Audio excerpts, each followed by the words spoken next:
This is gonna be a bit of an accountability post for me. I feel like you guys deserve a bit of an update. I've had a bit of a setback with my health, and I just want to explain what happened and how that happened. If you didn't know, I was kind of out of the wheelchair for a bit, and to everyone it kind of seemed like things were healed, things were cool, but I just want to go a bit deeper as to what was fully kind of going on. I was given an ultimatum at my flat to shape up or shape out.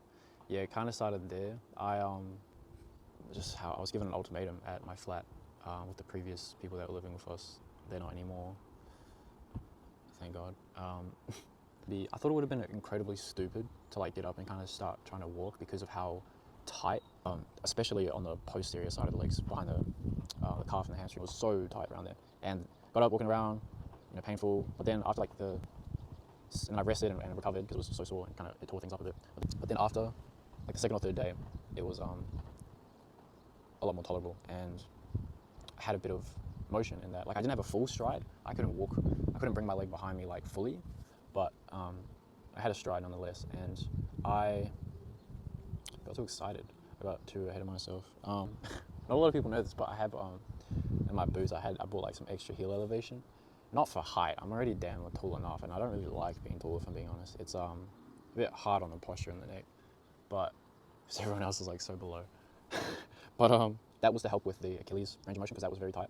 The fascia around the Achilles is very tight, and that just helped me to not tear up the fascia as much as I'd be like walking around, because it would allow the fascia to be in a more comfortable range. And when I did it without it, I just couldn't maintain it. It was just too much. Like there's a place where it's tolerable and adaptable, but then there's a place where it's just like, okay, we're just making things worse. Definitely, undoubtedly, certainly. My wheelchair also broke around this time, and that was a little alarming to my logical mind. But I was like, faith. We'll just faith it. And I'd had an experience because I was also coming to faith at this time, and I had this bad habit of keeping my soul inside too much, and because all I wanted to do was prioritize my health. All I wanted to do was fix my health issue. Like I got so insane about it in monastic, and I didn't celebrate. Like for example, I didn't celebrate my birthdays. I didn't even want to celebrate Christmas. I didn't, buy myself clothes even. Like I dressed so bad. Because I was just so like, I just didn't care. I didn't care about dating. I did, but I also really didn't, if that makes sense. Like my body didn't want it, like, so the part of me didn't want it, and so my ethos at the time that I was living by was, okay, well, clearly the soul thing's working out, so I'm just gonna not listen to my body as much. But then I got a bit too carried away, and I stopped listening to it entirely, and I think that's the wrong perspective. I think it's not an integrated perspective. I think it's not a whole perspective, because in the scripture it does say when you're made whole and integrated, you're made perfect. And it doesn't say integrated, but whole. This analogy of wholeness, and a house united, stands, and a house divided falls. And the walking wasn't bad. The walking was tolerable. But I was too frequent with it. And then when I did have a hiccup, or I wasn't listening to it, you know what I mean? What really put me back in the wheelchair was we went up this really steep hill. We walked up this really steep hill in Taupo when we went there for a river float, to float down the river. And at the end of it, there's this really big hill. And I was thinking to my friend, like, a friend of mine, like, yo, bro, can you please carry me up this? And I didn't get to say that, and he was already up there, and I was like, damn, so I'm kind of stuck. And I thought, at the time, my thinking was, I'll just faith it. We'll see kind of where my limits are. We'll see kind of what's too much. And then, is this faith thing really, like, what's the limit to this thing? I was kind of testing it out. And it did worry me a bit, because as I'm going up this hill, I started complaining, and Tizzy was there with me, and I was complaining about it, and she's like, I can carry you up, you should jump on my back. And I was like, I didn't have the humility. It felt very emasculating. And maybe it wouldn't have been emasculating if I didn't have the pride to like not ask my friend for help, or not go at all to the thing. I wouldn't have been in that situation. But I genuinely thought that, I still would have gone, but I just would have gone up the hill differently, if that makes sense. And the hill was steep, and it was like 10 minutes. Hey, and the Achilles range of motion, it stretches the calf so much, and it was just like that for like 10 minutes, and it was like so aggressive. And like you can't feel the pain of it that much in the moment, because there's like, it's activated, and the blood's all kind of going through that area, so you don't feel it as much on the day. But and I could have walked backwards up the hill, but it was still giving me kind of issues, and like logically I should have walked backwards up, or got someone else to take me up. And then that put me on in like I was bedridden for like a week at least, 2, and I was just remember being like, oh my gosh. And then I kind of managed to put the ankle back together a bit, and then another instance that happened was the carnival, and we had like a dancing dating group thing.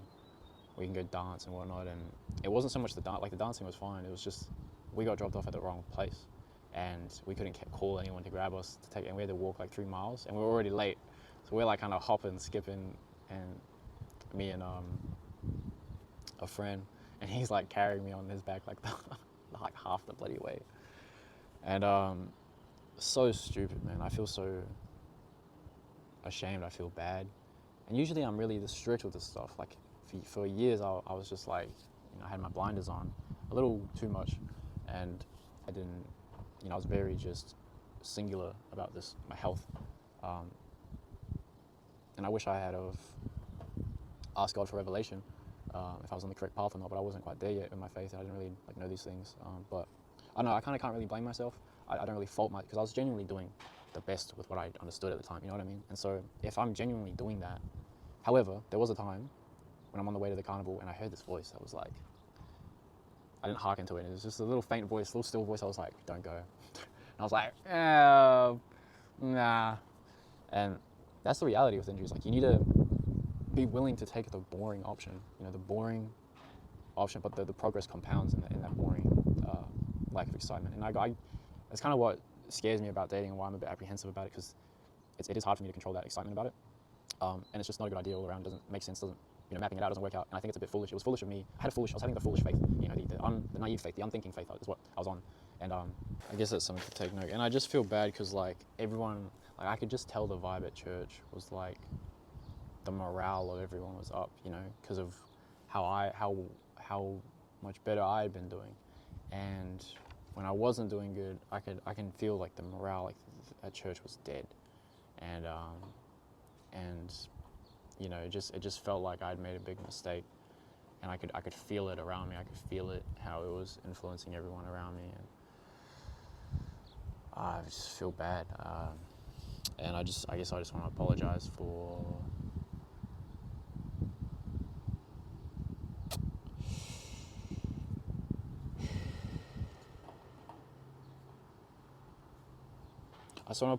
messing up the mantle again. Not prioritizing my health, and the opportunity cost as well of messing up my health. Like I got invited to a modeling gig, and I was wrapped with that. I was so happy, and they were excited for me to come, and I just had this setback with my health, and I had to tell them like, I'm so sorry, but I can't. And then he's like, probably another time. But we learn. I'm sure when I get fully healed, I'm sure there'll be other modeling gigs. Yes, I was bedridden, super hard. Wasn't going to church for like 2 months after that. I wasn't going to church for like 2 months after that carnival hiccup, and that really put me down and put me back in the wheelchair. And just that stride that I had isn't there anymore. And so, what's the move from here is just, what I'm learning about humility that I should have done. I should have said yes first of all, but the humility is having the strength to lower yourself, right? And that's hard. Because it's self-control. It's like, and it was kind of ego and it was ego that got in the way, or I think it was too much faith, where it became pride, and trying to see how I can tell if I'm being prideful is based on my physical capacity. Can I do this in a sustainable way? No, well then it's probably beyond myself, and it's probably prideful of me to do this.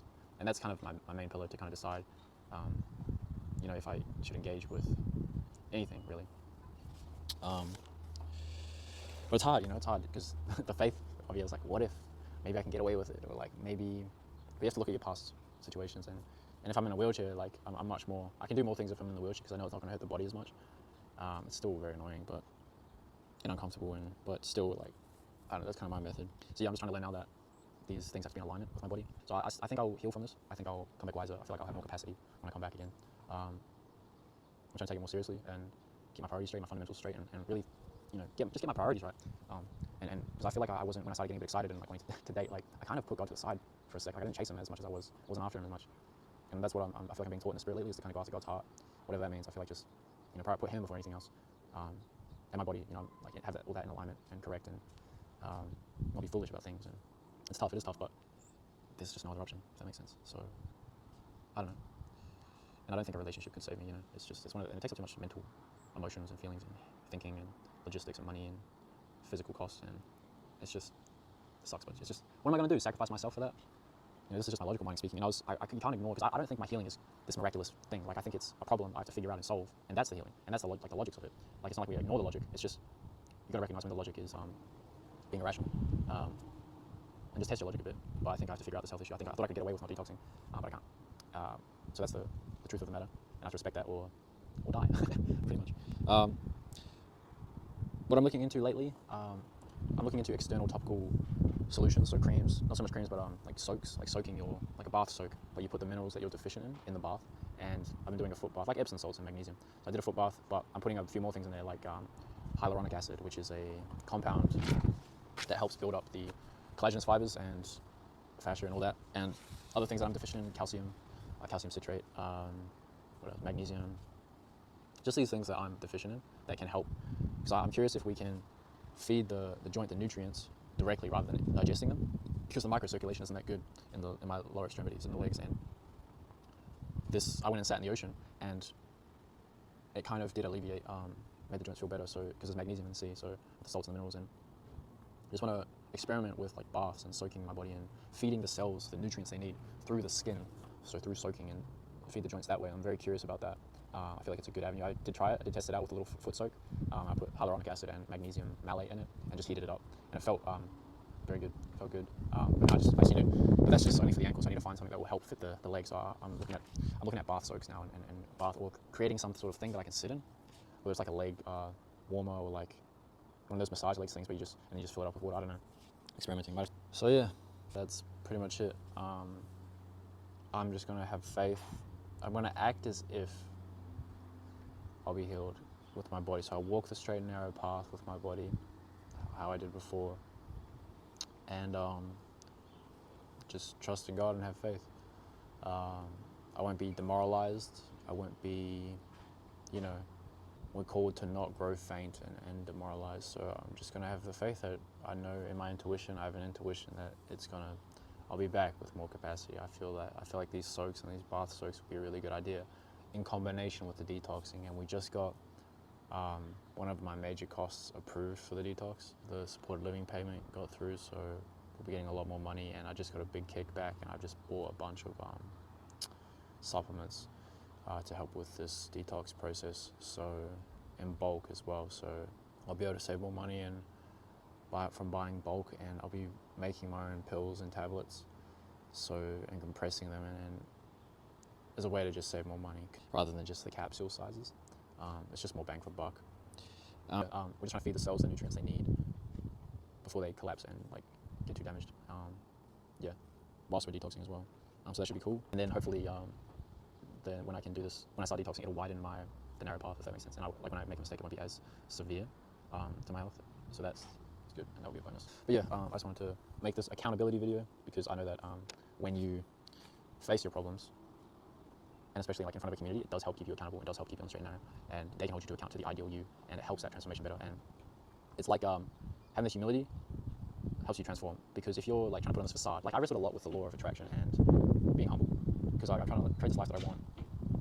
But a man's heart plans a way, but the Lord establishes the steps. And trying to have all these ambitions, but just submit them to God, because God knows what's in my heart. God knows what I want. God knows what I want, and I'm sure He'll fulfill His desires in His way, and letting Him be the author. And it's hard, and it's just purely off intuition and feeling, and what I feel in the spirit, and what the messaging I'm getting through people or whatever, or what's resonating. And I'm trying to learn to just trust Him to be the author. It's hard for me to.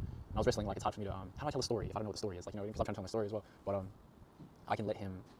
I can trust Him. But then in hindsight, once I feel like I have understood what I was going through, and it makes sense, then I can tell that part of the story, if that makes sense. So I need to be a bit more slower to speak rather than just like trying to be my own author. Because I don't know what I want. God knows God knows me better than I know myself. It feels like, and He's guided me down pathways that I didn't want to go, I didn't plan on going, but ultimately were for my betterment. And it's hard for me to have that. I'm being more mindful of my ego and my identity, and realizing when I'm getting too attached to it, and using that as my idol or my God or my worship. I need to put Him above everything, if that makes sense. And He needs to be first. He needs to be above everything. The thing that I worship, not my social media, not this career, not this health. Interesting. I need to. I'm pretty sure just an integrated perspective is fine. Like sometimes it's a bit of a dance, because sometimes I don't read scripture every day because I like to go out and be in the grass and it hurts, and I don't like being in my room to read. But I'm sure He understands. she was fine with it. But thanks for listening. If you watch this far, it really means a lot to me that you care about this journey. And it is an interesting thing that we're trying to figure out. A lot of medical professionals are still trying to figure it out too. What's the best pathway? I'm trying to sift through and cross-examine everything. What's the best ideal pathway? And given my circumstances and financial abilities. So, God bless. So I hope you take something from this lesson. If you're going through a health issue as well, like what to prioritize. Because it's really hard.